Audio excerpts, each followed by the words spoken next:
सर्वांना नमस्कार. नमस्कार. जनफोरम मध्ये आपल्या सर्व प्रेक्षकांचं मी स्वागत करतो.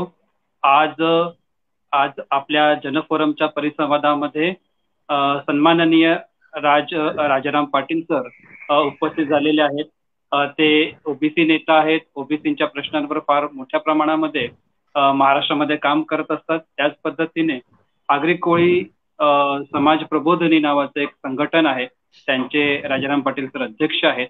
आणि खास करून जमिनींच्या प्रश्नांवर, घरांच्या प्रश्नांवर आणि कोळी आगरी कोळ्यांचं जे काही सामाजिक प्रश्न आहेत त्यांच्यावर राजाराम पाटील सर इकडे काम करत असतात. सरांचं मी इकडे जनफोरमच्या फेसबुक पेजवर आपलं मी इकडे स्वागत करतो. नमस्कार. जय भीम. जय भीम. आजचा विषय फार महत्वाचा आहे. जनफोरम बेसिकली संविधानिक मूल्यांवर आधारित विविध विषयांवर, सामाजिक विषयांवर परिसंवाद घडवत असते. आणि जे काही रिसेंटली काही इश्यूज असतात सामाजिक विषयांवर, त्यामध्ये खास करून तो विषय आपण घेत असतो. आणि त्यामध्ये आपण जर बघितलं तर आत्ताच मराठा आरक्षण हा फार महत्वाचा मुद्दा, कळीचा मुद्दा अशा पद्धतीचा एक राजकीय सामाजिक विषय महाराष्ट्रामध्ये गाजतोय. आणि तोच विषय घेऊन आपण आजच्या परिसंवादामध्ये आलेलो आहोत. आजच्या परिसंवादामध्ये आपण मराठा आरक्षण का रद्द झालं आणि का सर्वोच्च न्यायालयाने रद्द केलं आणि त्याच्या आजूबाजूचे अनेक प्रश्न आपण घेणार आहोत. व्ह्यूअर्स जे आहेत, जे आपले प्रेक्षक आहेत, त्यांनी सुद्धा कमेंट्स करून आपण प्रश्न विचारू शकता. सुरुवात करण्या अगोदर जनफोरम विषयी मी 1-2 मिनिटं माहिती देऊ इच्छितो की सद्भावना संघ नावाचं एक ऑर्गनायझेशन आहे मुंबईमध्ये, जे विविध सामाजिक विषयांवर काम करते. आणि त्याच्याच बरोबर युट्यूब चॅनल आणि फेसबुक पेज सुद्धा आहे. आणि त्याच्यामध्ये रिसेंटली सामाजिक विषयांवर चर्चा घडून आणण्याचं आणि जागृत नागरिक तयार करण्याचं आणि प्रबोधनाचं काम हे जनफोरमच्या माध्यमातून करण्यात येत असतं. आपण आजच्या सेशनला सुरुवात करूया. सर, आपल्याला माहितीच आहे की डॉक्टर बाबासाहेब आंबेडकरांनी आरक्षणासाठी फार मोठी लढाई लढली. त्यांना अपेक्षित असलेलं आरक्षण हे 100% नाही आलं, पण मोठ्या प्रमाणामध्ये त्यांना अपेक्षित असलेलं संविधानामध्ये त्यांनी आरक्षण आणलेलं आहे. आणि रिझर्वेशन म्हणजे एक रिप्रेझेंटेशन आहे समूहाचं. आणि त्या अनुषंगाने देशभरामध्ये अनेक मागास जाती, वंचित समूह हे त्यांना आरक्षणाच्या माध्यमातून भरपूर समूह असे आहेत की ज्यांनी प्रगती केलेली आहे. आणि म्हणूनच ज्या आपल्या महाराष्ट्रामध्ये मराठा समाज ही फार मोठी शक्तिशाली असा समाज आपण म्हणू शकतो. कारण त्यांचं राजकीय पटलावर फार मोठं असं वर्चस्व राहिलेलं आहे महाराष्ट्रामध्ये. तर त्यांनी ज्या पद्धतीने मराठा मोर्चा वगैरे काढले होते, मोठ्या प्रमाणात काढले होते, ज्याची दखल फार मोठ्या प्रमाणामध्ये मीडियाने घेतली होती. तर त्या सर्वोच्च न्यायालयाने त्यांना जे कायदेशीररित्या ते रद्द करण्यात आलेलं आहे, ह्या सर्व गोष्टींमध्ये असं एक लोकांचं मत आहे की हे आरक्षणाचा मुद्दा ह्याच्याचं राजकीयकरण झालेलं आहे असं वाटतंय का? एकंदरीत आरक्षणाचा जो विषय आहे त्याचं पॉलिटिकली जास्त इश्यू होतोय असं आपल्याला वाटतं का? तर त्या संदर्भात आपलं काय मत आहे? आता सुप्रीम कोर्टाने म्हणजे सर्वोच्च न्यायालयाने जो निर्णय आहे तो निर्णय आपल्याला दिलेला आहे की मराठा समाजाच्या आरक्षणाचा महाराष्ट्र सरकारने केलेला कायदा हा रद्द केलेला आहे. आणि त्या कायद्यामध्ये रद्द करण्याचं जे प्रमुख कारण आहे, म्हणजे जे आपल्याला जास्त महत्वाचं वाटतं, की मराठा समाज हा सामाजिक दृष्ट्या मागासलेला नाही. आणि म्हणून गायकवाड आयोगाने जो अहवाल तयार केलेला, हा अहवाल त्याची चिकित्सा केली गेली, तो खोटा अहवाल आहे. आणि मराठा समाज सामाजिक अंगाने मागासलेला नाही, म्हणून हे आरक्षण आम्ही त्यांचं रद्द करतो, हे त्यातलं सगळ्यात मुख्य कारण आहे. म्हणजे त्याचं राजकारण जे चालू आहे ते राजकारण अशा अर्थाने चालू आहे की मराठा समाजाची सत्ता पूर्ण महाराष्ट्रात आहे. म्हणजे सगळ्या पक्षात त्यांचे 150 आमदार आहेत, मंत्रिमंडळ त्यांचं आहे, मुख्यमंत्री सुद्धा जवळजवळ त्यांचेच आहेत. आणि सगळी सहकारी चळवळ महाराष्ट्राच्या जेवढ्या प्रकारच्या सत्ता आहेत, म्हणजे जमिनीची सत्ता आहे, पाण्याची सत्ता आहे, ही सगळी मराठ्यांकडे एकवटलेली आहे. आणि मग त्यांना आता पाहिजे तसा कायदा ते करू शकतात. हे महाराष्ट्राच्या विधान परिषदेने सिद्ध केलं की मराठा मागास नव्हते आणि तरी सुद्धा ते मागास आहेत अशा प्रकारच्या ठरावावर सह्या केल्या.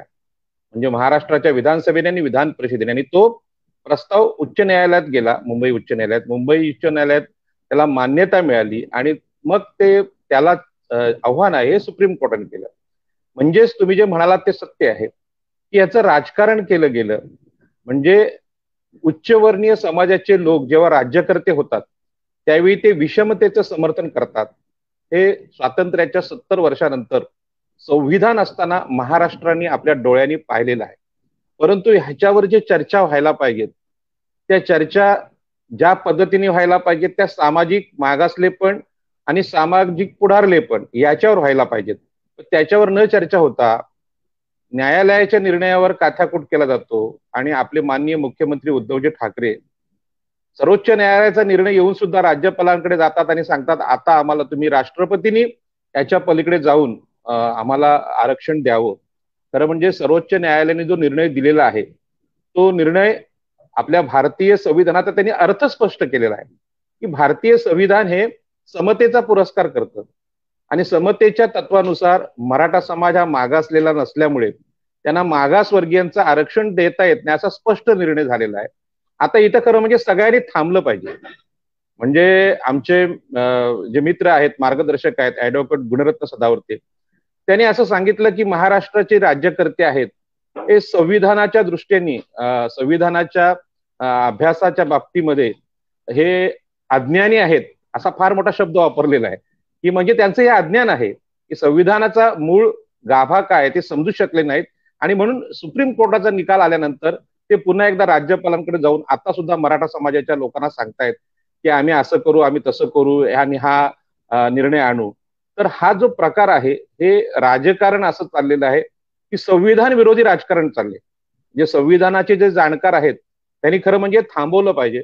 तुम्हाला राज्य करण्याचा अधिकार आहे पण त्याला मर्यादा आम्ही घातलेल्या आहेत. काय मर्यादा आहेत की भारतीय संविधान जे डॉक्टर बाबासाहेब आंबेडकरांनी लिहिलं आणि आमच्या संविधान सभेने ते स्वीकारलं. ते स्वीकारत असताना दोन्ही बाजूनी चर्चा झालेली आहे आता आणि we the people of India म्हणजे आमच्या देशाच्या नागरिकांनी ते आम्ही आमच्यावर इंग्रजांनी किंवा बाहेरच्या लोकांनी लादलेलं नाही. ते मग स्वीकारलेलं आहे तर आपल्याला मान्य केलं पाहिजे आणि त्या संविधानाच्या कक्षेत राहून आम्ही भारतीयांनी जीवन जगलं पाहिजे अशा प्रकारचा विषय असताना त्याचं जे राजकारण चालू आहे हे अत्यंत वाईट आहे.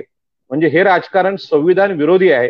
याचा दुसरा अर्थ असा होईल की आम्ही राष्ट्रविरोधी कारवाया राजकीय पक्षांच्या माध्यमातून आज करतो आहोत पण याच्यावर बोलणारा राजकीय नेता आपल्याकडे दिसत नाही जो तो दबावापोटी बोलतोय की मराठ्यांची मतं आपल्याला कशी मिळतील किंवा मराठ्यांच्या या राजकीय सत्तेला घाबरणारे लोक आपल्या देशात आणि महाराष्ट्रात आज पाहायला मिळतात.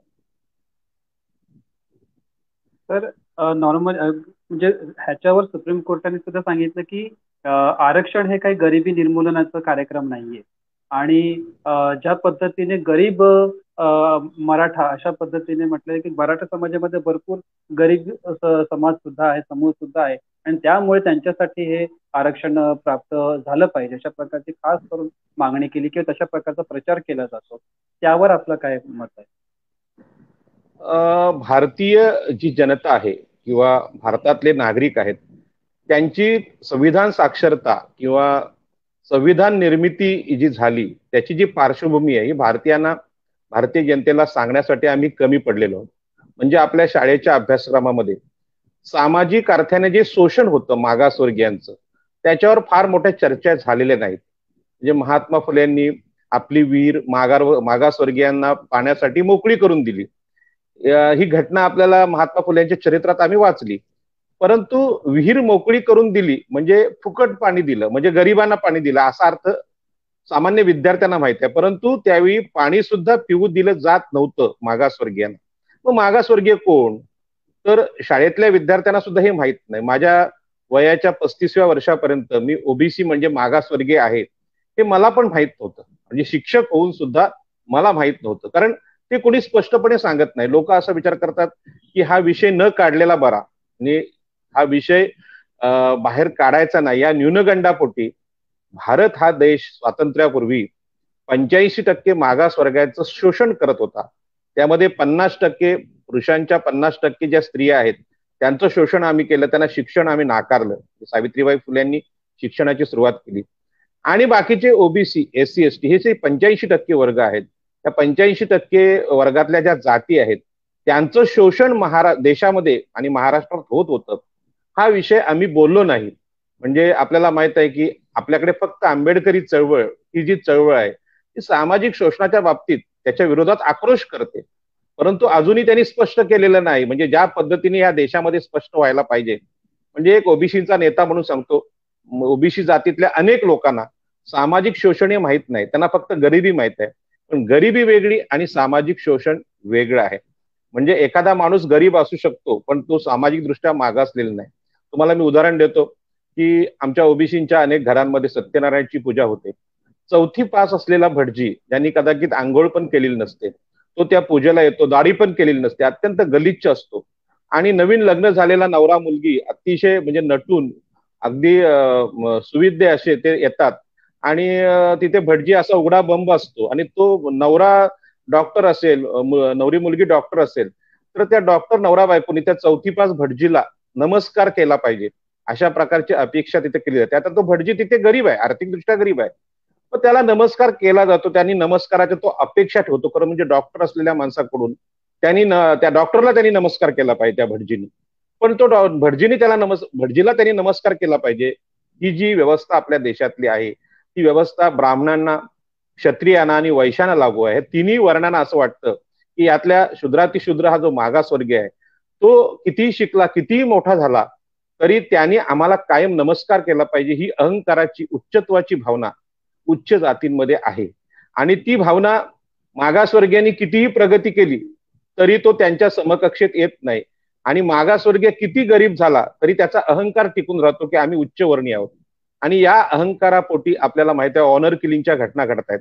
म्हणजे उच्च कुळातली मुलगी जर गरीब मुलांनी त्यांचं प्रेम झालं, म्हणजे गरीब म्हणण्यापेक्षा खालच्या जातीतल्या मुलांनी, तर त्याला मारून टाकलं जातं. आणि माझ्या अनेक स्पीच मध्ये मी सांगितलंय, आर्ची आणि परशा सैराट चित्रपटाचं उदाहरण सांगितलंय की मागासवर्गीय जातीतला परशा आहे हा काय भिकारी नाही, गरीब नाही, तो व्यवसाय करणार आहे, चांगला आहे, तरुण आहे, शिकलेला आहे, तेवढाच शिकलेला आहे आर्चीप्रमाणे, पण त्याची जात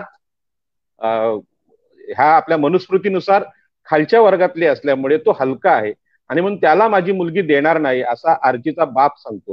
ही महाराष्ट्रातली वर्तमान स्थिती आहे. ही वर्तमान स्थिती कोणी लक्षात घेत नाही. त्याच्यामुळे आज मराठा समाजाच्या लोकांना असं वाटतं की आम्ही गरीब झालो, पण तुम्ही कोणाच्या दृष्टीने गरीब झालात? तुम्ही 85% मागासवर्गीयांमध्ये जर गरिबी पाहिलीत, म्हणजे आदिवासींची गरिबी पाहिलीत तुम्ही आजची, तर ती गरिबी तुमच्यापेक्षा लाख मोठी आहे. मग मागासवर्गीयांचं आरक्षण तुम्हाला काय पाहिजे हा प्रश्न आहे. आणि म्हणून या देशामध्ये गरिबी म्हणजे मागासले पण नव्हे, याच्यावर जेवढी चर्चा व्हायला पाहिजे तेवढी चर्चा झालेली नाही. आणि आरक्षणाचे जे लाभधारक आहेत त्यांनी आरक्षण घेत असताना आम्हाला आरक्षण हे कशासाठी दिलेलं आहे? आता समजा ओबीसीमध्ये एवढे मागासवर्गीयांमध्ये 85% सगळे लोक आहेत, सगळ्यांना आरक्षण नाही भेटत. म्हणजे तुम्हाला सुनील चव्हाण, आपल्याला सुद्धा सरकारी नोकरी मिळालेली नाही, मला कुठे मिळाली आहे, पण तरी सुद्धा आम्ही त्यासाठी भांडतोय कारण आमच्या समाजाचा एकतरी प्रतिनिधी IAS झाला पाहिजे. मी होणार नाही कदाचित, आजही आगरी समाजाचा IAS नाहीये, पण एखादा मुलगा IAS झाला पाहिजे, तो कलेक्टर म्हणून आमच्या जिल्ह्यामध्ये आला पाहिजे, त्याने आमच्याशी न्याय केला पाहिजे. अशा प्रकारचं हे जे तत्व आहे म्हणजे प्रतिनिधित्वाचं, ते काही गरिबी हटवायचं, प्रत्येक मागासवर्गीयाला नोकरी लागल्या का, की प्रत्येक मागासवर्गीय माणूस नोकरीमध्ये प्रशासनात गेला का? नाही, ते फक्त प्रतिनिधित्व मागतात. आणि महाराष्ट्राच्या राजकारणामध्ये, राजकीय सत्तेमध्ये जवळजवळ 85 ते 70% प्रतिनिधित्व मराठा समाजाला ऑलरेडी आहे. म्हणजे राजकारण, राजकीय सत्ता तुमच्याकडे आहे, आता उरलेलं प्रशासन आहे ते पण 100% आमच्या हातात पाहिजे. अशा प्रकारचा अट्टहास करणं म्हणजे हे राष्ट्रविरोधी, संविधान विरोधी आणि भारतीय संविधानातल्या समतेच्या विरोधी कृत्य आहे आणि म्हणून ते निषेधार्ह आहे असं मला वाटतं. सर, मला थोडंसं वेगळ्या मुद्द्याकडे सुद्धा वळायचं होतं की ज्या ठिकाणी गेल्या 2-3 वर्षांमध्ये आपण बघतोय की नोकऱ्या कमी होत चाललेल्या आहेत, सरकारी जे संस्था आहेत त्या सुद्धा खाजगीकरणाला दिल्या जात आहेत आणि मोठ्या प्रमाणामध्ये खाजगीकरणाला महत्व प्राप्त झालेलं आहे आणि त्या ठिकाणी आरक्षणच टिकलं नाही. म्हणजे आरक्षण म्हणजे जिकडे नोकऱ्या मिळणार, नोकऱ्याच भेटणार नाही तर आरक्षणाचं काय करायचं, हा सुद्धा एक मोठा विषय आहे. तर हे खाजगीकरण आणि आरक्षणाला धरून आपण काय म्हणू शकाल का? आता आपल्याला कल्पना आहे की स्वातंत्र्यापूर्वी ब्राह्मण, क्षत्रिय, वैश्य यांनी या देशाचं शोषण केलं होतं आणि मुळात मागासवर्गीय म्हणणाऱ्या आपण ज्यांना म्हणतो त्यांना प्रतिनिधित्व नाकारलं होतं. थोडक्यात सांगायचं तर असं आहे की जे उच्चवर्णीय म्हणजे लोक आहेत, ब्राह्मण, क्षत्रिय, वैश्य, त्यांचा स्वभाव आहे. त्यांचा स्वभाव काय आहे की मागासवर्गीयांच्या वाट्याला काही येऊ नये. आणि ही गोष्ट संविधानकारांना आणि संविधान निर्माणाच्या काळामध्ये जे कोणी राज्यकर्ते होते ते आपल्याला माहित आहे पाश्चात्य शिक्षण घेतलेले विद्वान होते. म्हणजे पाश्चात्य देशामध्ये सामाजिक न्यायाला अत्यंत महत्व आहे. म्हणजे तिथे ते पाश्चात्य देशामध्ये म्हणजे वर्णानुसार म्हणजे आपल्याला माहित आहे की श्वेत आणि काळे म्हणजे काळा आणि गोरा ह्याचं जे शोषण झालं त्याच्या विरोधात आंदोलनं झाली संपूर्ण जगामध्ये. त्यानंतर भांडवलदार आणि कामगार यांच्यामध्ये आंदोलन झालं. म्हणजे संपूर्ण जगामध्ये अन्यायाविरुद्ध आंदोलन होत गेली आणि त्या त्या देशांची संविधानं तिथे तयार झाली. परंतु सगळ्याच प्रकारची वेगळ्या विषमता भारतामध्ये होती, ती धर्मानुसार होती. आणि धर्मानुसार ब्राह्मण, क्षत्रिय, वैश्य यांनी अशा प्रकारची मनुस्मृती आणि त्याचं ते व्यवस्था केली होती की गरीब एखादा श्रीमंत होऊ शकतो, परंतु भारतातला मागासवर्गीय जो ओबीसी असेल, एससी असतील, एसटी असेल, तो ज्या घरात जन्मला जो मागासवर्गीय आहे तशाच प्रकारचा मरेपर्यंत मागासवर्गीय राहील आणि त्याच्या येणाऱ्या अनेक पिढ्या सुद्धा मागासवर्गीय राहतील. अशा प्रकारची धर्माने ती व्यवस्था केली होती आणि ही व्यवस्था जगाला उघड करता आली नाही. आणि असं हे उघड करण्याचं काम डॉक्टर बाबासाहेब आंबेडकरांनी केलं. म्हणून मागासवर्गीयांमध्ये हजारो वर्षानंतर भगवान बुद्धानंतर असा एक महापुरुष जन्माला आला, त्याचं नाव डॉक्टर बाबासाहेब आंबेडकर. आणि त्यांनी बंड केलं आणि बंड केल्यानंतर भारतीय संविधान आलं. आपल्याला माहित आहे इंग्रजांच्या कडून जेव्हा आम्ही हे शासन घेतलं आपल्या ताब्यात त्यावेळी संविधान सगळ्यांनी मान्य केलं. पंडित जवाहरलाल नेहरू असतील, डॉक्टर बाबासाहेब आंबेडकर असतील, म्हणजे बाकीचे सगळे जे नेते होते त्यांनी त्या अत्यंत सुसंस्कृत नेते होते त्यांनी ते स्वीकारलं आणि आपल्याकडे संविधान लागू झालं. परंतु हे जे मूळचे भारतातले उच्चवर्णीय लोक होते त्यांनी आपले स्वभाव आजपर्यंत बदललेले नाहीत. आणि म्हणून त्या काळामध्ये सार्वजनिक उपक्रम केले गेले. रेल्वे आहे, रिझर्व्ह बँक आहे किंवा अनेक आता हिंदुस्थान पेट्रोलियम असेल, ओएनजीसी असेल, हे सरकारी प्रोजेक्ट आरसीएम हे देशाचे केले. त्याचं कारणच असं होतं की या सगळ्यांवर वर्चस्व पुन्हा एकदा उच्चवर्णीयांचं झालं, भांडवलदारांचं झालं, देशामध्ये विषमता येईल. आणि म्हणून त्यांनी देशाकडे हे प्रमुख उद्योग म्हणजे आपल्या सैन्याची जी आयुध निर्माण करण्याचे उद्योग असतील हे सगळे सरकारी ठेवले आणि त्यामध्ये पुन्हा संविधान लागू केलं. म्हणजे त्यामध्ये ज्या मागासवर्गीय लोक आहेत त्यांना नोकऱ्या मिळतील आणि त्यांच्या उत्थानाचा मार्ग मोकळा होईल. सामाजिक न्यायाचा विषय ही उद्योग आणि सगळ्या बँकांचं राष्ट्रीयकरण करण्यामध्ये होता. परंतु हे जे उच्चवर्णीय लोक आहेत त्यांना माहित होतं की ह्या नोकऱ्यांमध्ये शिकून तयार होऊन मागासवर्गीयांची मुलं प्रश्न विचारतात शिक्षणाच्या जोरावर आणि हे प्रश्न विचारू नयेत, त्यांना चॅलेंज होऊ नये. जसं आपल्याला माहित आहे की द्रोणाचार्यांनी एकलव्याचा अंगठाच कापला, म्हणजे अर्जुनाला त्यांनी चॅलेंज करू नये हा त्याच्या पाठीमागचा हेतू आहे. रामाने शंभुकाचा वध केला की ओबीसीनी चॅलेंज करू नये. अशा प्रकारचं भारतातले प्रमुख उद्योग आज खाजगीकरण करून तिथे त्यांना नोकऱ्या लागणार नाहीत, आरक्षणाचे फायदेच घेता येणार नाही, अशा प्रकारची राज्यकर्त्यांची आपल्या नीती आहे. आणि त्या नीतीने पुन्हा एकदा मनुस्मृतीची दडपशाही आता चालू आहे. म्हणजे आता स्वातंत्र्यानंतर 70 वर्षात मागासवर्गीयांनी या विषयावर लक्ष दिलं पाहिजे. नरेंद्र मोदींनी जे निर्णय घेतलेत आणि त्या निर्णयाने इथले सार्वजनिक उद्योगांचं खाजगीकरण आहे हे आरक्षणाला विरोध करण्याचाच एक प्रकार आहे.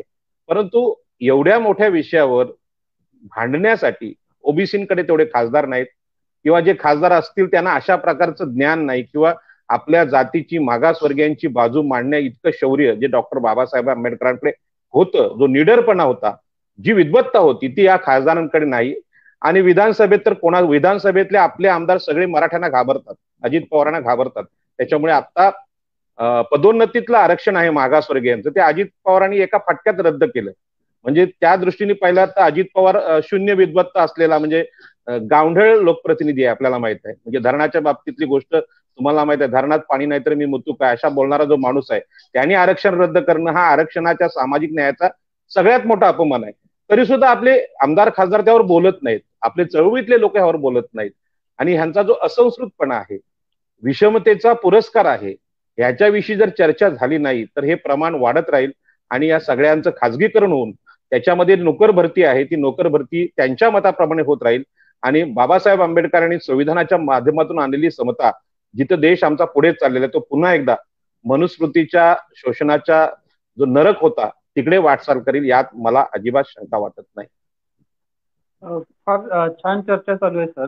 थोडंसं मला सुद्धा ह्याच्यामध्ये ऍड करायचं होतं की ज्या पद्धतीने खाजगीकरण वाढत चाललेले आहे, पण खाजगीकरणामध्ये इतर जे आरक्षणाचे लाभार्थी आहेत त्यापैकी काही शेड्यूल कास्टचे प्रतिनिधी म्हणा, त्यांनी जो विरोध केलेला आहे खाजगीकरणासाठी किंवा काही ठराविक लोकांनी आणि खाजगीकरणाचा विरोध करत असताना जे खास करून आरक्षणाची मागणी करणारी लोक आहेत त्यांनी कुठेच मोठ्या प्रमाणामध्ये खाजगीकरणाच्या विरोधात आंदोलन उभं केलेलं आपल्याला दिसत नाही किंवा प्रखरपणे दिसत नाही की त्यांनी कुठल्या प्रकारची कमेंट तरी त्यांच्या नेत्यांनी केलेली आहे. तर हे नुसतं राजकारण फक्त तापवलं जातंय का एखाद्या आरक्षणाच्या नावाने, असा एक मोठा प्रश्न निर्माण होतोच. आणि तुमचा प्रश्न आता हा फार महत्वाचा आहे, बोला बोला. तर मला हेच म्हणायचं होतं की मग असे जे आंदोलन करणारी जे लोक आहेत की आरक्षणाची मागणी करणारे, जेव्हा खाजगीकरण होत असतं, जेव्हा नोकऱ्याच जात नाहीये, तर कशा प्रकारे आरक्षणाचा लाभ घेता येईल, तेव्हा मग आपण त्यावर सुद्धा आंदोलनं केली पाहिजे. कारण आरक्षण मिळवण्या आणि टिकवण्यासाठी अनेक आंदोलनं झालेत, अनेक लोकांनी आपली प्राणाची आहुती दिलेली, ऍट्रॉसिटीज होत आहेत त्यांच्यावर, आणि ते टिकवण्यासाठी अनेक समाजाची लोक, अनेक समूहाची लोक आंदोलन करताना दिसत आहेत. मग जेव्हा एक उच्चवर्गीय समाज, एक शक्तिशाली राजकीय शक्तिशाली असलेला समाज जर अशा खाजगीकरणाच्या विरोधामध्ये जर मोठ्या प्रमाणात आवाज उठवला, तर एक मोठं आंदोलन भारतभरामध्ये उभं राहू शकतं. तर आपल्याला ह्याच्यावर काय म्हणायचंय सर? तुमच्या बोलण्यातून एक महत्वाचा विषय आला आणि तो आजच्या चर्चेचा खूप महत्वाचा मुद्दा असू शकतो. विषय असा आहे की नोकरी करणारे लोक जे आहेत, नोकरदार वर्ग, त्यांना नोकरीतून ते जगतात, म्हणजे नोकरी म्हणून त्यांचं सगळं उदरनिर्वाह चालतं. आणि सरकारी उद्योग असतील त्यामध्ये मोठ्या मोठ्या बँका किंवा आरशेप सारखे राष्ट्रीय प्रकल्प आहेत, HP, Hindustan petroleum, Bharat petroleum, ह्या ज्या पेट्रोलियम कंपन्या आहेत, यामध्ये नोकऱ्या त्या लागतात आणि त्याचे ते लाभ घेतात आणि त्यांचे संसार त्यामध्ये सुखी झालेले आहेत आणि त्यांची मुलं बाळ उच्च शिक्षित झालेली आहेत, म्हणजे त्यांच्या पिढ्यांना त्याचा फायदा भेटलेला. प्रश्न असा आहे की ह्या प्रकल्पांचं खाजगीकरण होताना, आता भारत पेट्रोलियम नावाची कंपनी आहे, तिथे SC ST युनियन आहे, ओबीसीची युनियन आहे, मजगाव डॉक मध्ये आहे, सिडको मध्ये आहे. तर हे मागासवर्गीय जे लोक तिथे काम करतात आणि त्यांच्यावर आज अन्याय होणार आहे, कारण त्याचं खाजगीकरण झालं तर त्यांच्यावर अन्याय होणार आहे. परंतु आपल्याला मी माझ्या अनुभवाने सांगेन की नोकरी करणारा माणूस तिथे, ते जे व्यवस्थापन आहे किंवा ती कंपनी आहे त्याच्यामध्ये सरळ सरळ व्यवस्थापक जे मुख्य असतात ते उच्चवर्णीय असतात किंवा त्या खात्याचे मंत्री असतात. आता आमच्या सिडकोमध्ये नगरविकास मंत्री एकनाथ शिंदे आहेत, मराठा आहेत, उच्चवर्णीय आहेत, आणि ते जे निर्णय घेतात ते प्रकल्पग्रस्तांच्या विरोधात घेतले जातात, म्हणजे आमच्या आगरी कोळ्यांच्या विरोधात. आता दिवा पाटलांच्या नावाला ते विरोध करतायत, बाळासाहेब ठाकरेंचं नाव देतात. खरं म्हणजे बाळासाहेब ठाकरेंचा इथे काही संबंध नाही, पण मागासवर्गीयांना मारण्याचा प्रकार, म्हणजे बौद्धिक दृष्टीने, सामाजिक दृष्टीने त्यांचा कसा अपमान करता येईल अशा प्रकारचे निर्णय ते मराठा मंत्री घेत आलेले आहेत. तर आता त्यांच्या विरुद्ध नोकरदार वर्ग जर आंदोलन करायला गेला तर त्याची नोकरी जाऊ शकते, आणि नोकरी जाऊ शकते या भीतीमुळे नोकरदार हा वर्ग जो आहे, साध्या भाषेत तुम्हाला सांगू, नोकरी म्हणजे गुलामी, तो गुलामच असतो. आणि त्यांनी जर आंदोलन केलं तर त्याचा संसार उघड्यावर येईल ही भीती सगळ्यांना आहे. आणि म्हणून मी माझ्या जीवनातला स्वतः अनुभव घेतला. मी शिक्षक मध्ये नोकरी करत असताना अशा प्रकारचा अन्याय माझ्यावर पण झाला आणि त्यावेळी मला 2 नोकऱ्या सोडाव्या लागल्या. आता नोकरीमध्ये सुरक्षित जीवन असतं, महिन्याला पगार येतो आणि त्या पगारावर आपण 100% गॅरंटेड आपलं जीवन, सुखाचं जीवन चालवू शकतो. पण जेव्हा नोकरी नसते तेव्हा रस्त्यावर जेव्हा माणूस त्याला वेगवेगळे काम धंदे करावे लागतात, आणि प्रतिष्ठेने जीवन जगलेल्या माणसाला रस्त्यावरचं जगणं किती अवघड असतं ते मला माहित आहे. त्याच्यामुळे नोकरीतला कुठलाही माणूस कधीच बंड करत नाही. आणि म्हणून डॉक्टर बाबासाहेब आंबेडकरांनी अशा प्रकारच्या नोकऱ्या म्हणजे सुरुवातीच्या काळात त्यांना कराव्या लागल्या, पण त्यांनी नंतर लक्षात आलं की समाजासाठी लढायचं असेल तर नोकरी करून चालणार नाही. त्यांनी यशस्वी अशी वकिली केली आणि त्या वकिलीच्या जोरावर समाजाच्या आंदोलनाचा हा जो गाडा आहे तो चालवला. आणि म्हणून आत्ताच्या काळामध्ये नोकरी करणारा जो वर्ग आहे, म्हणजे आमच्या ओबीसी, बाकी जाऊ द्या, म्हणजे SC STतले नोकरी करणारे लोक हे आपल्या आंदोलनकर्त्यांना मदत करतात, म्हणजे आमचे सारख्या संघटना आहेत ते नोकरदार वर्ग चळवळीला मदत करतो असं माझ्या कानावर आलेलं आहे. परंतु ओबीसी वर्ग आहे तो असं काही मानतच नाही की बाबा आमची नोकरी ही सामाजिक समतेतून, आरक्षणाच्या आंदोलनातून आलेली आहे, म्हणून आरक्षणाची लढाई जे लढतात त्यांना आम्ही पाठिंबा दिलाय. तुमच्यासारखे पत्रकार अनेक वर्षे ह्याच्यामध्ये काम करतायत, पण कुठल्या आरक्षणाच्या लाभधारकाला वाटतं की सुनील चव्हाण यांचं चॅनल आहे, यांना चालवण्यासाठी काही निधी आम्ही दिला पाहिजे, आमच्या पैशातून आम्ही दान केलं पाहिजे, असं या मागासवर्गीयांमधले आरक्षणधारी जे नोकरदार होते त्यांना वाटत नाही. आणि ते वाटत नसल्यामुळे त्यांना सामाजिक सुरक्षा आहे, नोकरीला जी सुरक्षा पाहिजे ती देणार कोण? राजकीय नेत्यांना काही घेणे देणे नाही. राजकीय नेते हे आमदार खासदारकी आहेत की स्वतःच्या उत्थानासाठी ते राजकीय नेते लढत असतात, माझी प्रॉपर्टी कशी वाढेल त्यासाठी करतात. परंतु जे सामाजिक कार्यकर्ते आहेत ते आरक्षणासाठी लढत असतात. आज सुद्धा म्हणजे मी शिक्षकाची नोकरी सोडल्यानंतर जो अनुभव घेतोय आणि सामाजिक चळवळ चालवतोय त्याला सपोर्ट हा नोकरदार वर्गाकडून मिळत नाही हे वास्तव आहे. आणि मग एखाद्या माझ्यासारख्या ओबीसी आरक्षणासाठी कोर्टामध्ये सगळीकडे लढतोय त्याला असं वाटतं की आम्ही आरक्षणासाठी लढलो तर आरक्षणाचा फायदा नोकरदार वर्गाला होणार आहे, मी तर नोकरी करत नाहीत आणि त्यांना त्याच्याशी काही घेणं देणं नसेल तर आपण लढायचं का, हा प्रश्न आज आहे. आणि ज्या पद्धतीने उच्चवर्णीय समाज आरक्षणाविरोधी सगळी साधन संपत्ती घेऊन आज लढतायत, म्हणजे मराठा क्रांती मोर्चाचा खर्च तुम्ही पाहिलात, त्यातले लोक पाहिलेत, त्यांची प्रचार यंत्रणा पाहिली तर प्रचंड पैसा त्यांनी ओतलेला आहे. हा आरक्षणाच्या विरोधात ओतलेला पैसा आहे. म्हणजे आरक्षणाचे विरोधक भाग भांडवल घेऊन सत्ता घेऊन त्याच्या विरुद्ध लढतायत. मग आरक्षण वाचवण्यासाठी मागासवर्गीयांनी किती मोठा लढा उभारला पाहिजे. म्हणजे मी ओबीसी आरक्षणासाठी ज्या केसेस कोर्टात लढत होतो त्यासाठी राजकीय नेत्यांकडे गेलो. राजकीय नेते बोलायचे शरद पवार आमचे नेते आहेत, त्यांच्या विरोधात आम्ही आमदार म्हणून काही स्टेटमेंट देऊ शकत नाही, मदत पण करू शकत नाही. नोकरदार वर्ग बोलले आम्हाला काय आरक्षण मिळतच नाही, आरक्षण फक्त जय भीमवाले घेतात, ओबीसीना कुठे मिळते. अशा ह्या कैचीमध्ये ओबीसी आरक्षणाचे कार्यकर्ते अडकलेले आहेत. तुम्ही अत्यंत महत्वाचा मुद्दा उचललात. कुठल्याही सामाजिक न्यायाची चळवळ असेल किंवा संविधान टिकवण्याची चळवळ असेल त्याला आर्थिक पाठबळ हे मागासवर्गीय समाज देत. खरं म्हणजे आपला समाज गरीबच आहे, पण गरिबातल्या गरिबीमध्ये समजा तुमचं ₹1 उत्पन्न आहे तर 5 पैसे किंवा 2 पैसे तरी तुम्ही समाजाला देत असाल तर ह्या चळवळी चालू राहतील. डॉक्टर बाबासाहेब आंबेडकरांच्या काळात लोक शिकलेले नव्हते परंतु लोक प्रामाणिक होते. मग गायक असतील, कलाकार असतील किंवा लोक त्या काळामध्ये ₹1, 50 पैसे, 2 आणे, 3 आणे चळवळीला बाबासाहेबांना द्यायची आणि त्या निधीतून बाबासाहेबांनी चळवळ उभी केली. परंतु त्यावेळी लोक प्रामाणिक होती. आता लोक अप्रामाणिक आहेत. आता लोकांना जसं उच्चवर्णीय समाजाला स्वार्थाचं जीवन हेच महत्वाचं वाटतं तसं आपल्या लोकांना पण सवय लागले. माझे 4 फ्लॅट होतील, 4चे 5 फ्लॅट होतील, मोठ्या मोठ्या मी गाड्या घेईन, माझीच मुलं शिकली पाहिजे, मला जे भेटलंय ते माझ्या कर्तृत्वाने भेटलंय, आरक्षण बिरक्षणाचा त्याचा काय संबंध आहे, असं आरक्षणाचे लाभधारकी काही ठिकाणी बोलतायत आणि वास्तव आहे. आणि म्हणून आरक्षणाच्या चळवळीला आर्थिक मदत दान मिळत नसल्यामुळे ह्या चळवळी ठिकठिकाणी हारताना दिसतात. परंतु हे मात्र स्वागत आहे की काही बुद्धिमान माणसं जे आहेत, सदावर्ती, गुणरत्न सदावर्तींसारखी जी माणसं आहेत, तो लढा अतिशय प्रखर करतायत. जीवावर उदार होऊन लढणारे लोक पण आहेत. म्हणजे जी बाबासाहेबांनी ह्या परंपरा देशाला दिली अशा प्रकारचा एखाद दुसरा माणूस येतोय पुढे लढायला आणि त्याला मदत मिळत नाही, त्याला प्रतिष्ठा मिळत नाही, त्याला मान मिळत नाही, हे आपल्या सामाजिक कार्यकर्त्यांचं फार मोठं अपयश आहे. आणि असे अनेक नेतृत्व करणारे कामगार चळवळीमध्ये असतील, शेतकऱ्यांच्या चळवळीमध्ये अनेक तरुण आहेत, पण त्यांना अशा प्रकारचा सपोर्ट मिळत नाही. केसेस झाल्यानंतर त्यांना कायदेविषयक सल्ला मिळत नाही. आणि म्हणून या देशामध्ये समतेची चळवळ लढवणारे लोक आहेत, त्यांना दानाची जास्त गरज आहे पण ती मिळत नाही. तुम्ही विचारलेला हा प्रश्न आतापर्यंत सामाजिक कार्यामध्ये होरपळलेले लोक आहेत आरक्षणाच्या चळवळी, त्यांच्यासाठी अत्यंत महत्वाचा आहे. आणि आपला शत्रू जर एवढा पैसा होतोय तर आपल्याला, आपली लोकसंख्या खूप मोठी आहे, आपण ₹1 जरी दिला तरी खूप मोठी मदत होऊ शकते. आणि उच्चवर्णीयांनी ₹100 दिले तरी ते कमी आहेत कारण आपली संख्या 85% आहे. पण हा दानाचा संस्कार आपल्याकडे झालेला नाही आणि तो आपल्या चळवळीला मारक ठरतोय. हा अत्यंत महत्वाचा मुद्दा आपण प्रश्न विचारला, त्याबद्दल आपलं धन्यवाद. तुम्ही एक शब्द वापरला की आपले जे दुश्मन आहेत ते अशा पद्धतीने त्यांचं मोठ्या प्रमाणात खर्च केला जातो. आपले नेमकं दुश्मन कोण आहेत ह्या संदर्भात थोडी स्पष्टता. आपले दुश्मन म्हणण्यापेक्षा या संविधानाचे दुश्मन असा शब्द वापरला तर तो चांगला होईल. कारण आपण जे आज लढतोय, आपण ज्या कायद्याच्या कक्षेत हे मी बोलतोय, खरं म्हणजे हा आपल्या देशामध्ये बंधुता हे तत्व आम्ही स्वीकारलेलं आहे. बंधुता, सामाजिक न्याय, आर्थिक न्याय आम्ही स्वीकारले. या देशातले सर्व जाती धर्माचे लोक आपले शत्रू नाहीत तर आपले भाऊ आहेत. परंतु या देशामध्ये आम्ही ज्यांना भाऊ म्हणतो त्या भावांनी 1000 वर्ष आमचं शोषण केलेलं आहे, आमच्यावर अन्याय केलेला आहे. म्हणजे मोठ्या भावानी, जे मोठे भाऊ होते, मोठ्या बहिणी होत्या, त्यांनी छोट्या भावंडांचं शोषण पिळवणूक केले. ही छोटी भावंड म्हणजे कोण? ओबीसी, SC, ST आणि सगळ्या स्त्रिया.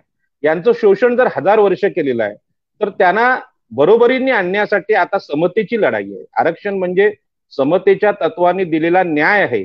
आरक्षण म्हणजे सवलत नाही. आरक्षण म्हणजे दान नाही, जसं पूर्वी भिकाऱ्यांनी गरिबांना द्यायचं तसं नाही. हा संविधानाचा पाया आहे की तुम्ही समता जर या देशात नाही आणली तर विषमता पराकोटीची वाढेल आणि त्यामध्ये विषमता वाढल्यानंतर यादवी सुद्धा होऊ शकते. कारण गरिबांना फार काळ तुम्हाला दाबता येत नाही. आता शिक्षणाच्या जोरावर जगाशी आपण जोडलेलो आहोत. माझ्या तोंडून एखादं वाक्य चुकीचं गेलं तर जगात ते लोक पाहतात आणि सांगतात राजाराम पाटील हे तुमचं चुकलं. अशा प्रकारची संवेदनशील मीडिया आज आपल्या जगामध्ये आहे, देशामध्ये आहे.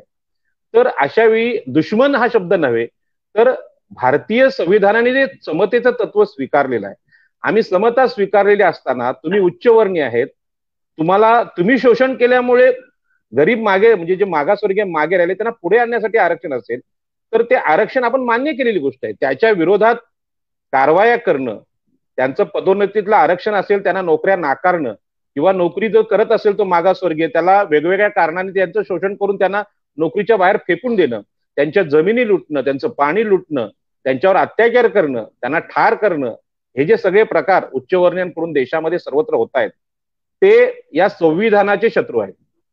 आपले शत्रू नाहीत, भारतीय संविधानाचे शत्रू आहेत. आणि अशा प्रकारचे गुन्हे खरे म्हणजे नोंद व्हायला पाहिजेत. भारतीय संविधानाचे आता मराठा हे मागासवर्गीय नाहीत हे माहित होतं तरी पण 58 क्रांती मोर्चे निघाले. पोलिसांनी त्यावेळी त्यांना विचारला पाहतं की बाबा रे, अगोदर 8-10 अहवाल आलेले आहेत मराठा हे मागासवर्गीय नाहीत. म्हणजे हा आता जो गायकवाड आयोग आला त्याच्या अगोदर बापटांचे वगैरे अहवाल आले, त्यांनी सांगितलंय की मराठा समाजाला आरक्षणाची गरज नाही कारण ते मागासवर्गीय नाहीत. तरी सुद्धा मोर्चे काढले गेले आणि ते लोकशाहीच्या नावाने काढले गेले. त्यावेळीच पोलिसांनी सांगायला पाहतं की बाबा तुम्ही दुसरी कुठली तरी गोष्ट मागा, म्हणजे उसाच्या शेतीला पाणी अधिक मागा, उसाच्या शेतीला अनुदान अधिक मागा, शेतकऱ्यांना पंप मागा किंवा शेतकऱ्यांना सुविधा मागा, पण तुम्ही मागासवर्गीयांचं आरक्षण, ओबीसीचं आरक्षण तुम्ही मागू शकत नाही. आणि त्यासाठी मोर्चा काढत असाल तर तुम्हाला परमिशन मिळणार नाही. परंतु पोलीस पण त्यांचेच, गृहमंत्री पण त्यांचेच आणि सरकार पण त्यांचंच. मग हे जे लोक आहेत हे आपले दुश्मन नाही तर देशाचे दुश्मन आहेत, संविधानाचे दुश्मन आहेत. आणि अशा प्रकारची रचना देशाच्या अंतर्गत ज्या विषमतेच्या लढाई आहेत, म्हणजे जाट, गुर्जर, पटेल यांनी आरक्षण पाहिजे म्हणून सार्वजनिक मालमत्तेचं नुकसान केलं, त्यांनी जाळलं, तिकडं फार मोठे अत्याचार केले मागासवर्गीय, यांच्यावर गुन्हे नोंद व्हायला पाहिजेत. कारण संविधानाने दिलेल्या आरक्षणाच्या विरोधात तुम्ही वागत असाल तर तुमच्यावर पण गुन्हे नोंद झाले पाहिजेत. साधा आपण हेल्मेट नाही घातलं, आज रस्त्यावर हेल्मेट घातलं नाही, मास्क लावला नाही, तरी पण तुम्ही गुन्हा नोंद करता. एवढे मोठे बलाढ्य मागण्या करता, संविधानाच्या विरोधात जाऊन मागण्या करता, त्याच्यावर गुन्हे नोंद व्हायला नको. हा काय तुमचा संविधानिक अधिकार नाहीये.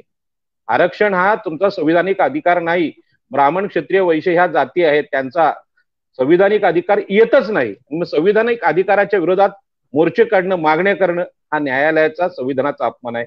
तसंच आज सुप्रीम कोर्टाने जो निर्णय दिलाय त्याच्या विरोधात जाऊन पुन्हा मागणी करण्याची, मोर्चे करण्याची चर्चा आता रोज चालू आहे चॅनलवर. पण ते त्यांना सांगितलं पाहिजे कुणीतरी, बाबा तुम्ही राजे असाल ठीक आहे, आता राजेशाही संपली, आता लोकशाही आहे. आणि लोकशाहीमध्ये भारतीय संविधानातले कायदे काय ते वाचूनच तुम्हाला बोलावं लागेल. खासदार असलेले लोक असं रस्त्यावर आंदोलन करायच्या गोष्टी करतात. कुठल्या गोष्टीसाठी तुम्ही आंदोलन करताय? आणि ही गोष्ट पोलिसांना सगळ्या माहित आहे. पण पोलीस दल जे आहे ते पोलीस दल सुद्धा आपल्याला माहित आहे की पोलीस दल अशा प्रकारच्या उच्चवर्णीय आलेल्या जातीतून आलेला आहे. त्याच्यामुळे अॅट्रॉसिटीचे गुन्हे नोंद होत नाहीत. म्हणजे ज्यांच्यावर अॅट्रॉसिटीच्या अंतर्गत अत्याचार होतात त्यांचे गुन्हे सुद्धा नोंद घेतले जात नाहीत. आणि मग सांगतात खोटे गुन्हे केस नसतात. परंतु बरेचसे पोलीस त्यांची तक्रार नोंदवून घेतली जात नाही, कारण त्याच्यामध्ये सुद्धा जी मानसिकता आहे उच्चवर्णीय आहे. आणि म्हणून आरक्षणाच्या संदर्भात चर्चा करत असताना माणसाच्या मनामध्ये मागासवर्गीयांविषयी जो आकस आहे, मागासवर्गीयांचं शोषण करायची जी सुप्त भावना आहे त्या भावनेवर चर्चा झाली पाहिजे. आणि ही भावना जशी जशी आम्ही कमी करत जाऊ तसं तसं देशामध्ये समता येईल.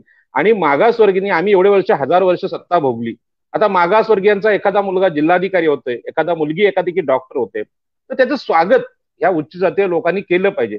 परंतु त्यांचे चांगले कपडे, त्यांचं चांगलं वागणं, चांगलं राहणीमान ते बघून आजही जर उच्चवर्णीयांना दुःख होत असेल, जळफळाट होत असेल, तर आम्ही या देशाची मानसिक स्थिती सुधारली असं म्हणता येणार नाही. म्हणून या देशाला एका डॉक्टरची, मानसशास्त्रज्ञ माणसाची गरज आहे. आणि तो डॉक्टर होऊन गेला आपल्या देशात, त्याचं नाव डॉक्टर बाबासाहेब आंबेडकर, पण ते आता नाहीत. पण आता सुद्धा आमच्या देशाची मानसिक स्थिती बिघडलेली आहे आणि म्हणून सार्वजनिक उद्योग ते विकायला लागले आहेत, आरक्षणाला ते विरोध करतायत.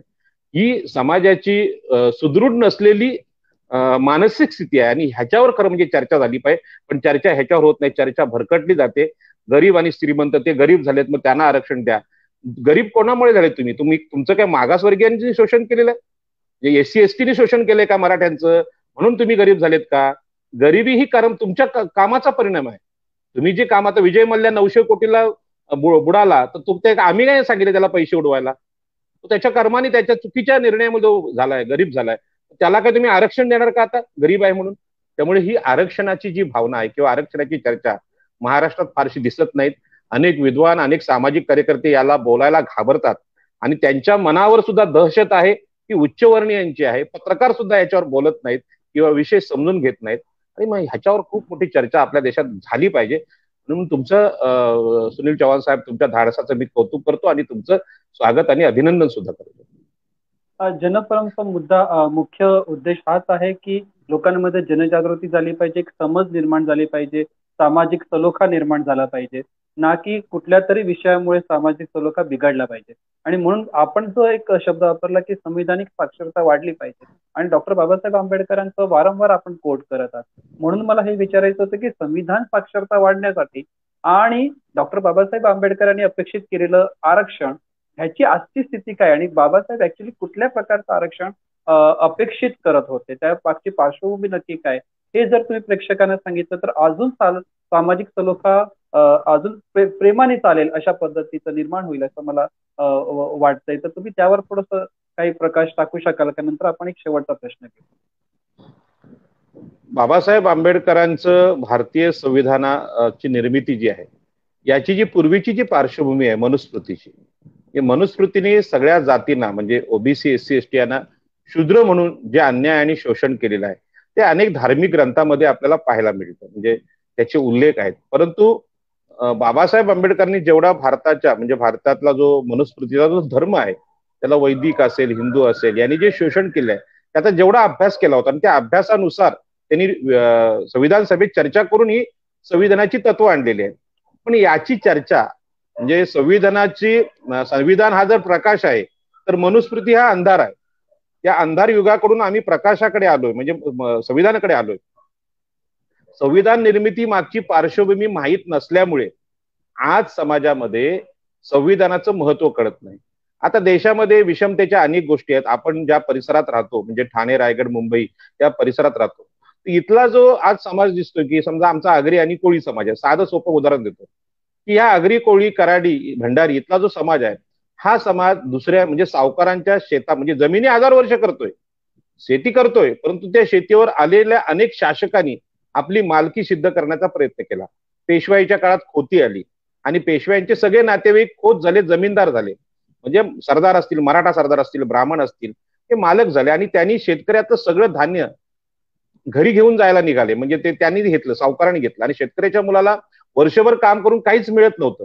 त्याला सार्वजनिक विहिरीवर पाणी पिऊ दिलं जात नाही, शिक्षणात तर दूरची गोष्ट होती, सामाजिक सन्मान तर दूरची गोष्टी, त्यांची घरं ही कच्ची होती आणि पक्क्या घरामध्ये ते सावकार राहायचे.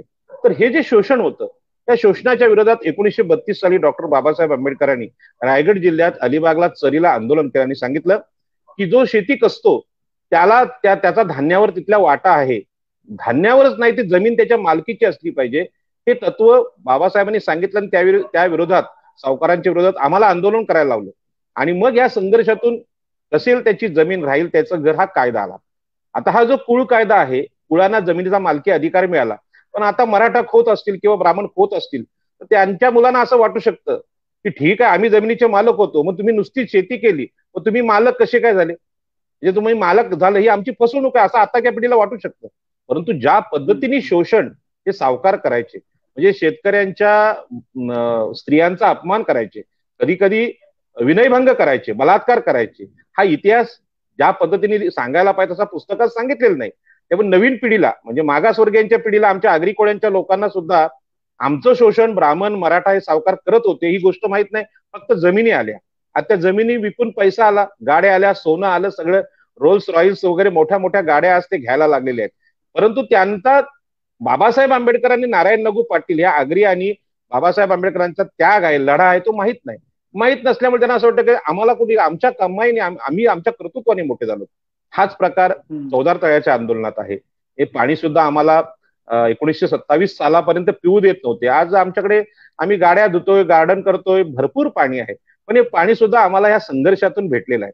आणि आज सुद्धा उच्चवर्णीय लोक म्हणजे अजित पवारांसारखे नेते जे आहेत, ज्यांच्याकडे पाणी पुरवठा विभाग आहे किंवा जीवन महाराष्ट्र जीवन प्राधिकरण आहे, जलसिंचनाची खाती आहेत, तर ते मागासवर्गीयांना पाणी द्यायलाच तयार नाही. त्यांच्याकडे शेतीच नाही, पाणी पण देत नाही. पाणी चोरलं जाते. पाण्यावरून आज आंदोलन आहे महाराष्ट्रात चालू, म्हणजे त्यात पण शोषण होते. मग त्या ठिकाणी सुद्धा अजित पवारांसारखे मगरूर नेते सांगतात की पाणी नाही आलं तर की मी धरणात मोतू काय. म्हणजे ही उच्चवर्णीयांची भाषा आजही तेवढीच आहे जेवढी पूर्वी होती. परंतु आम्ही उपमुख्यमंत्री म्हणून त्यांना सन्मान देतो, मान देतो, पण त्याच्या बोलण्याचा अर्थ मागच्या गोष्टी आहेत त्या माहीत नसल्यामुळे नवीन पिढीला कळत नाही.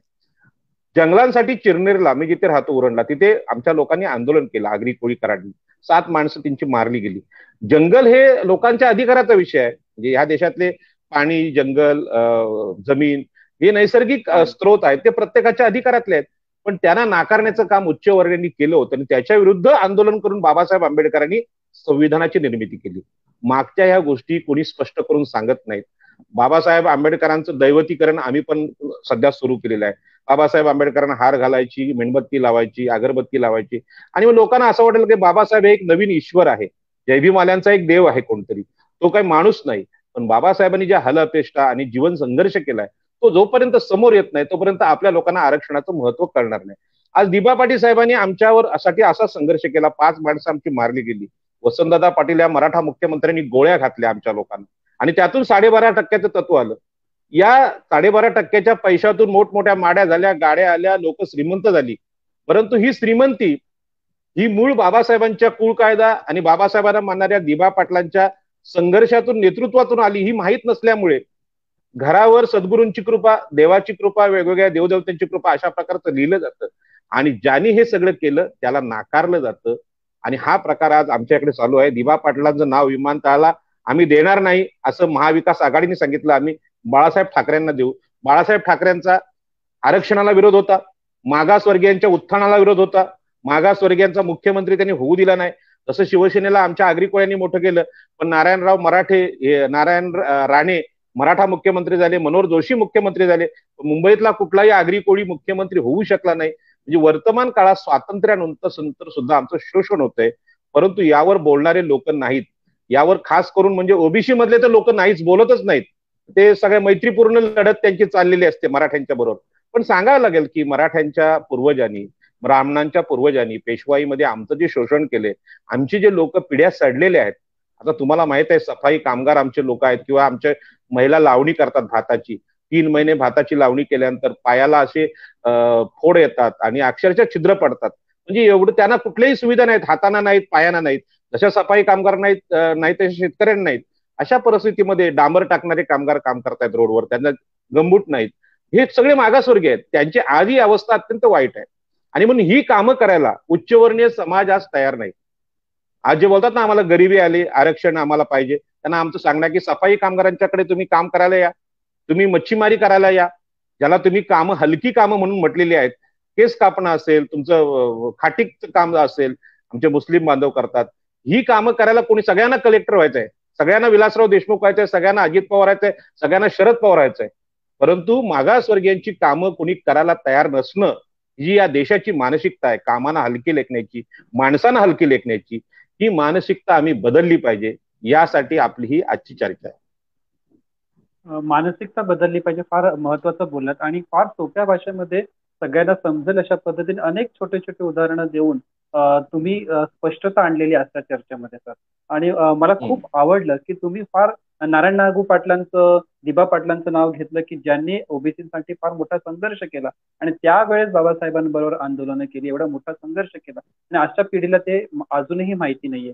आणि खास करून मुंबई आणि कोकणातला जो आगरी कोळी समाज आहे तो अजूनही, म्हणजे आज मोठ्या प्रमाणात जरी तो आर्थिक दृष्ट्या सक्षम दिसत असला तरी सुद्धा त्यांचं राजकीय आणि शैक्षणिक नेतृत्व सक्षमता अजूनही फार मागास आहे असं स्पष्ट आहे.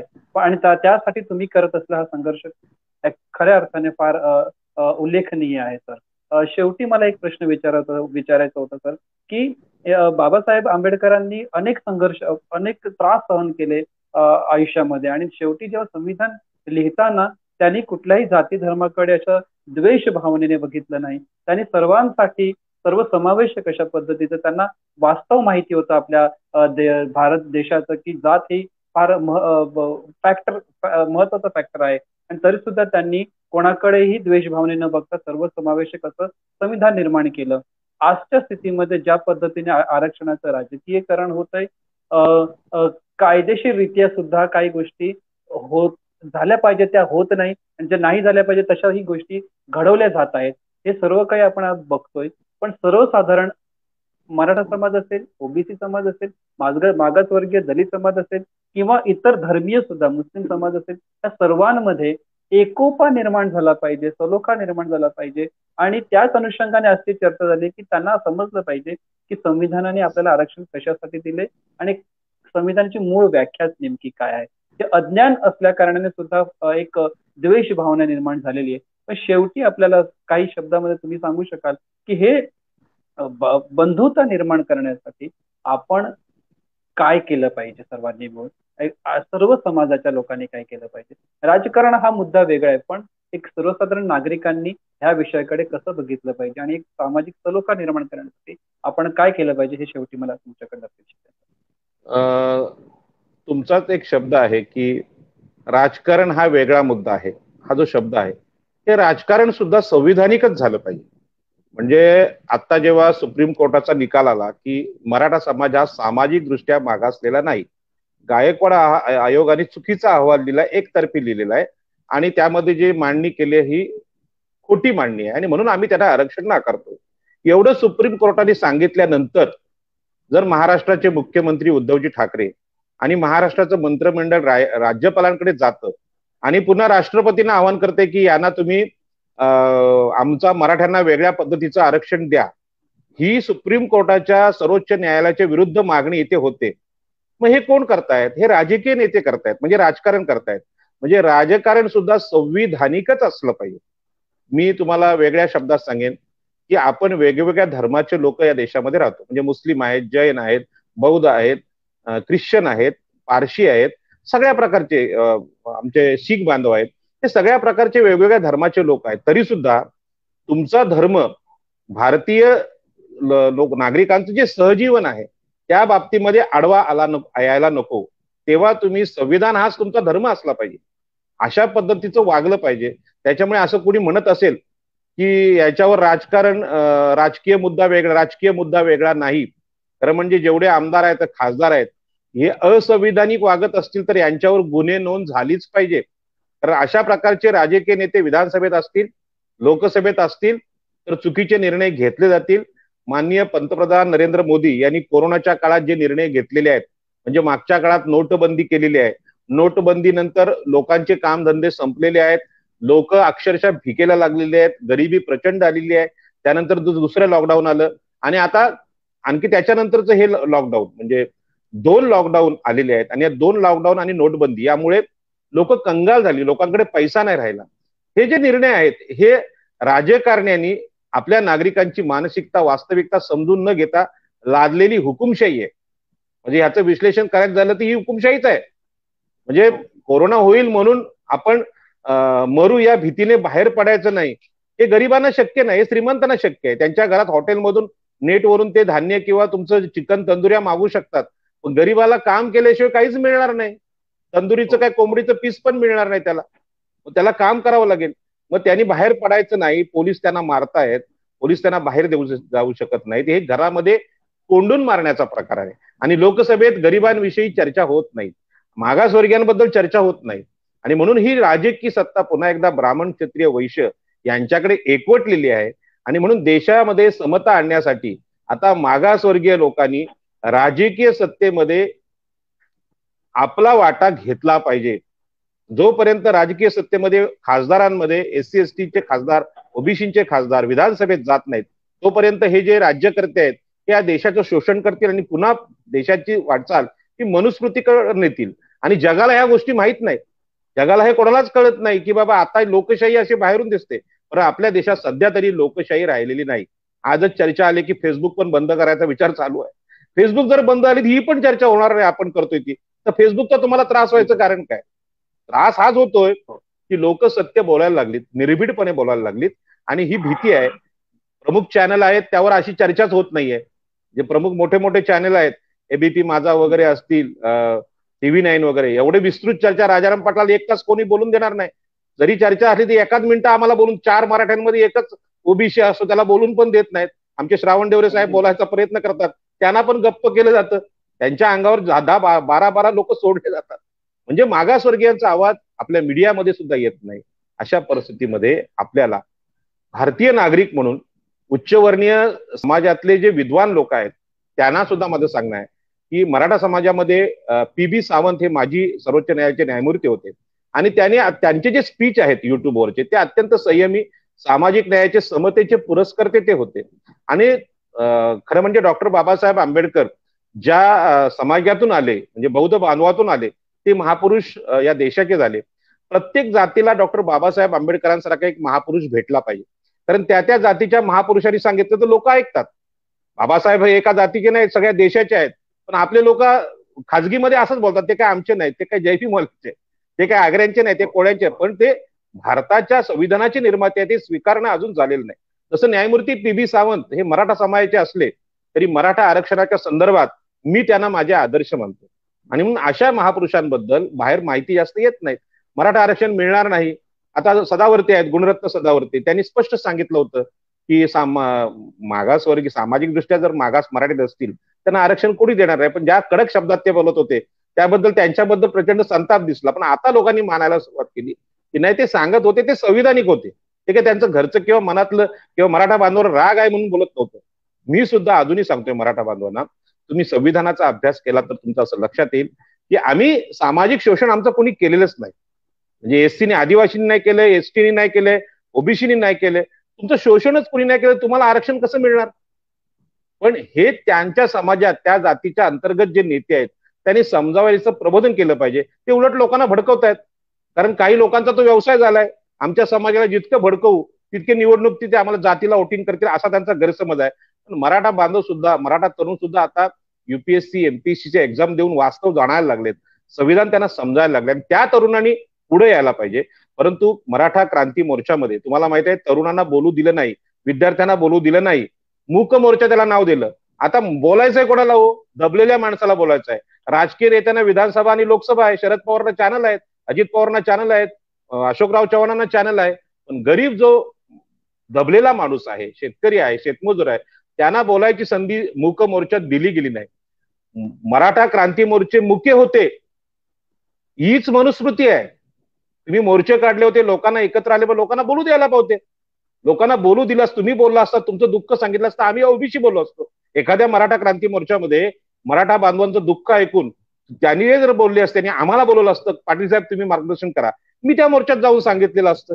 असाच एक आक्रोश मोर्चा आम्ही मागे आझाद मैदानावर काढला होता, जेव्हा नगर जिल्ह्यात हत्याकांड झाली मागासवर्गीयांची, तेव्हा आम्ही तिथे आक्रोश मोर्चा काढला होता आणि आक्रोश मोर्चात आम्ही भाषणं केली होती की आमच्या मागासवर्गीयांवर कसं कसं अन्याय अत्याचार होतोय. मोर्चात बोलण्याचा अधिकार आहे, हा संविधानिक आहे. आणि मराठा क्रांती मोर्चाना बोलण्याचा अधिकार कोणी नाकारला हो? तुमच्या अंतर्गत प्रमुख नेत्यांनी नाकारला, तो काय ओबीसीने आणि मागासवर्गीयांनी नाकारला नव्हता. ही गोष्ट मराठा बांधवांना कळली नाही आणि ते जे अज्ञान आहे ते अज्ञान वाढत गेलं आणि आज गैरसमज वाढत गेले. आज सुद्धा खुली चर्चा याच्यावर झाली. म्हणजे सगळ्या आरक्षण जे मागणारे लोक त्यांनी येऊन चर्चा करावी, कोणाशी चर्चा करावी, ते सांगतील की बाबा आमची काय स्थिती आहे. आज इथला नवी मुंबईतला उरण पनवेलचा आगरी 100% भूमिहीन झालेला आहे. लोकांना दिसायला वरून चांगल्या चांगल्या बिल्डिंग दिसतात, पण सातबारा नावावर राहिलेलं नाही, तो भूमिहीन आहे. समुद्र त्यांच्या नावावर राहिलेला आहे, त्यांची गरिबी किती आहे. आणि जमीन नसलेले भूमिहीन जाती आपल्या देशात मोठ्या प्रमाणात आहेत, आदिवासी आहेत, त्यांचं दुःख किती मोठं आहे. आणि म्हणून एक राज्यकर्ता होता भगवान बुद्ध, जो राजा होता, पण संपूर्ण मानव जातीचं दुःख समजून घेण्यासाठी, शोधण्यासाठी त्यांनी राजमहाल सोडला, राजसत्ता सोडली.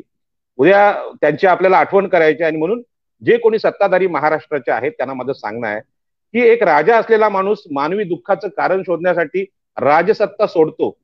सम्राट अशोक आपली 2 मुलं दान देतो, कशासाठी? तर जगाचं दुःख कमी करण्यासाठी. या गोष्टी सुद्धा भारतातच घडल्या, ते विदेशात घडलेले नाहीत. हे सुद्धा आमचे आदर्श आहेत. 80 वर्ष झालं तरी मी राजकारण सोडणार नाही, अशा प्रकारचा अट्टहास असलेले शरद पवार हे काही देशाचे आदर्श होऊ शकत नाही. सम्राट अशोक आदर्श होऊ शकतात, भगवान बुद्ध होऊ शकतात. आणि हे जे आदर्श आहेत हे आमच्या समोर आले पाहिजेत, त्यांचं विश्लेषण झालं पाहिजे. राजकीय लालसा या देशामध्ये वाढत चालली, ही सत्ता महाराष्ट्रावर आमचीच राहावी, क्षत्रिय ब्राह्मण वैश्यांचीच राहावी, मागासवर्गीयांनी नेहमी आमच्याकडे काम करावं, हलक्या दर्जाची कामं करावीत, या मानसिकतेमुळे आजही देशामध्ये विषमता आहे. विषमता संपवण्यासाठी आरक्षणाची योजना, आणि आम्ही सुद्धा कोणाचे शत्रू नाहीत. भारतीय संविधानाने डॉक्टर बाबासाहेब आंबेडकरांनी जी बंधुता आम्हाला शिकवलेली आहे, भगवान बुद्धांनी जी मानवता शिकवलेली, ती मानवता घेऊन आम्ही या समाजात बोलतो, चर्चा करतो. ही चर्चा अधिक मोठी व्हावी, रोज व्हावी, नियमित व्हावी, अशी माझी इच्छा आहे. आणि म्हणून मराठा बांधवांनी पुन्हा एकदा मोर्चा काढलाय. मोर्चामध्ये चर्चा आणि भाषणं व्हावीत, आणि त्या मोर्चामध्ये मागासवर्गीय जे नेते आहेत, मागासवर्गीयांचे प्रबोधनकार नेते, त्यांनी चर्चेला बोलावं, त्यांची भूमिका पण ऐकावं. तुम्ही, आपण एकाच देशातले आहोत, तुम्ही ओबीसीना मागासवर्गीयांना चर्चेनं का नाही बोलवत? आम्ही काय तुमचे शत्रू आहात? तुम्ही स्वतः घोषित केलं की बाबा हे मागासवर्गीय आमचे शत्रू आहेत, आरक्षणाने यांनी प्रगती केली त्यामुळे आमचं वाटोळं झालं. आमच्यामुळे तुमचं वाटोळं झालेलं नाही. आमच्यामुळे उलट तुम्हाला देशामध्ये चांगलं आनंदाचं वातावरण पाहायला मिळणार आहे, समतेचं वातावरण पाहायला मिळणार आहे. आणि मागासवर्गीय लोकांनी, मागासवर्गीय IAS ऑफिसर्स आहेत, आपल्याला माहित आहे की हर्षदीप कांबळे नावाचे IAS अधिकारी आहेत, अत्यंत चांगलं काम या देशामध्ये करतायत, लोकांना मदत करतायत. अशा प्रकारचे काही अधिकारी आहेत, त्यांना बोलवावं, कार्यकर्त्यांना बोलावं, गरिबांनी बोलावं, आणि सगळ्या चर्चेतून या देशामध्ये आरक्षणामागची जी भूमिका आहे डॉक्टर बाबासाहेब आंबेडकरांची, भारतीय संविधानाची, याची चर्चा होऊ दे. आणि या चर्चेतून निश्चितपणे चांगलं निष्पन्न होईल. आणि हा जो गैरसमज उच्चवर्णीय समाजाच्या डोक्यात घातलेला आहे की आरक्षणामुळे आमचं वाटोळ झालं, अजिबात नाही. आजही जमिनी, जंगलं, सत्ता, संपत्ती तुमच्याकडे एवढी मोठी आहे की ती मागासवर्गीयांकडे पोहोचलेलीच नाहीत. फक्त ते नोकऱ्या आणि शिक्षणामध्ये पुढे चाललेत. ते जर जमिनी मागायला लागले, तर उद्योगाचा वाटा मागायला लागले, ते जर राजकीय वाटा मागायला लागले, ते काय सगळं रिकामं होणार आहे. आणि ते मागणार आहे, म्हणजे लोक सोडणार नाहीत. लोक सांगणार आहे आम्हाला हे सगळं भेटलं पाहिजे, आम्हाला जमीन, जागा, संपत्ती देशाची यामध्ये समान वाटा पाहिजे. आणि ते आंदोलन, जमिनींचं आंदोलन मी चालवत आलोय.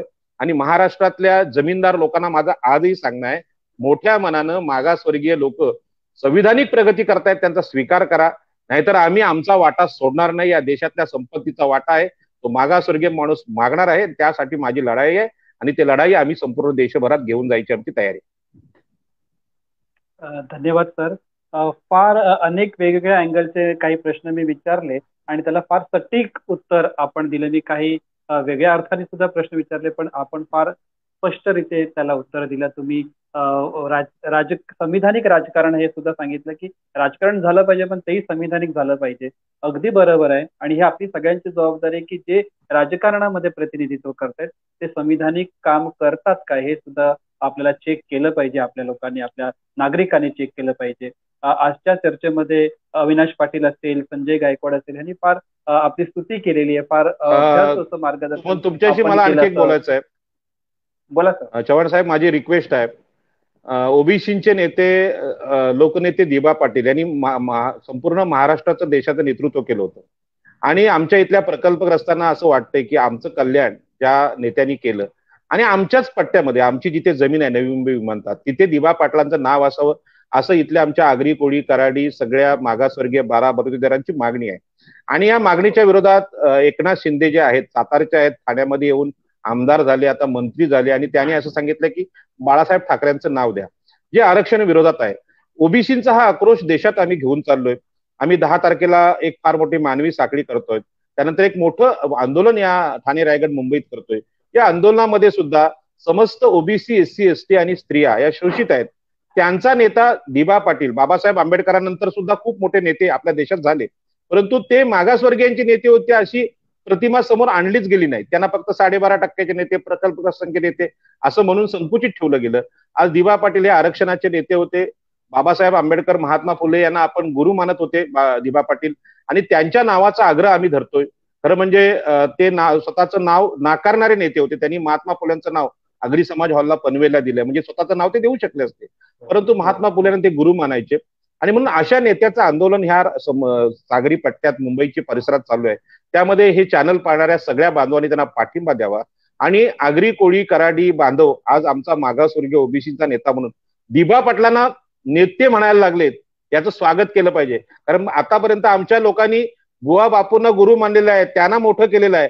पहिल्यांदा ही घटना, क्रांतिकारी घटना या भूमीमध्ये घडते की बाबासाहेब आंबेडकरांच्या पावलावर पाऊल ठेवणारा, माणसाला न्याय मिळावा म्हणून देवालाही नाकारणारा देव माणूस म्हणजे दिबा पाटील.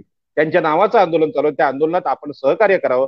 महाराष्ट्रातल्या सगळ्या मागासवर्गीय मंडळींनी आणि सगळ्यांनी त्याला पाठिंबा द्यावा, ही विनंती मी आज या मुलाखतीमधून करतोय. नम्र विनंती. नक्कीच सर, नक्कीच सर. ह्यासाठी आणि दिबा पाटलांचं कार्य अजून लोकांपर्यंत पोहोचावं हा सुद्धा आपला पुढे कार्यक्रम असेलच आणि आपण त्याचा प्रयत्न सुद्धा करूया. आजच्या दिवशी आपण तथागत बुद्धांचं नाव घेतलं, डॉक्टर बाबासाहेब आंबेडकर, सम्राट अशोकांचं नाव घेतलं, की जे राज्यकर्ते होते आणि त्यांनी विशाल अशी भूमिका घेऊन सर्व भारतीयांचं कशा पद्धतीने भलं होईल याची भूमिका घेतली होती. आजच्या राजकारण्यांना हाच सल्ला आहे की त्यांनी ही गोष्ट त्यांना आदर्श मानून त्यांनी हे बघितलं पाहिजे की सर्वसाधारण लोकांचं भलं कशात आहे ते बघितलं पाहिजे. फक्त वोटरच्या नावाने मतदान व्हावं ह्या अनुषंगाने जर कुठलं खोटं राजकारण होत असेल तर सर्व भारतीयांना आजच्या ह्या प्लॅटफॉर्म मधनं विनंती आहे की ते समजून घ्यावं आणि आपण आपसातली बंधुता ही टिकवून ठेवली पाहिजे. हाच शेवटचा इकडे संदेश आपण घेऊन इकडे संपवतोय. पण शेवटी जनफोरम हे जे युट्यूब चॅनल आहे आणि त्याला सबस्क्राईब करा असं मी म्हणेन की अशा चर्चा आपण जास्तीत जास्त लोकांपर्यंत पोहोचवू. आणि हे आजचं हे जे फेसबुक लाईव्ह आहे त्याला जास्तीत जास्त आपण शेअर करूया की ज्या माध्यमातून ओबीसी मागासवर्गीय हा समाज तर त्यांच्यामध्ये प्रबोधन झालंच पाहिजे, पण मराठा उच्चवर्गीय समाजामध्ये सुद्धा प्रबोधनाची गरज आहे. ह्या माध्यमातून आपण ह्या व्हिडिओला जास्तीत जास्त शेअर करूया. आजच्या दिवशी राजाराम पाटला सरांनी फार वेळात वेळ काढून तुम्ही एवढा 1 तास वेळ दिला. फार अभ्यासू असं आजचं विवेचन झालेलं आहे. मी आपल्या इकडे आभार व्यक्त करतो जनफोरमच्या वतीने, सद्भावना संघच्या वतीने आणि आपल्या आंदोलनाला पाठिंबा देतो. इकडे मी तशा पद्धतीने जाहीर करतो. आजचं सेशन इकडे संपतंय आणि आपला आभार व्यक्त करतो. Thank you sir. धन्यवाद. जय भीम. जय भीम.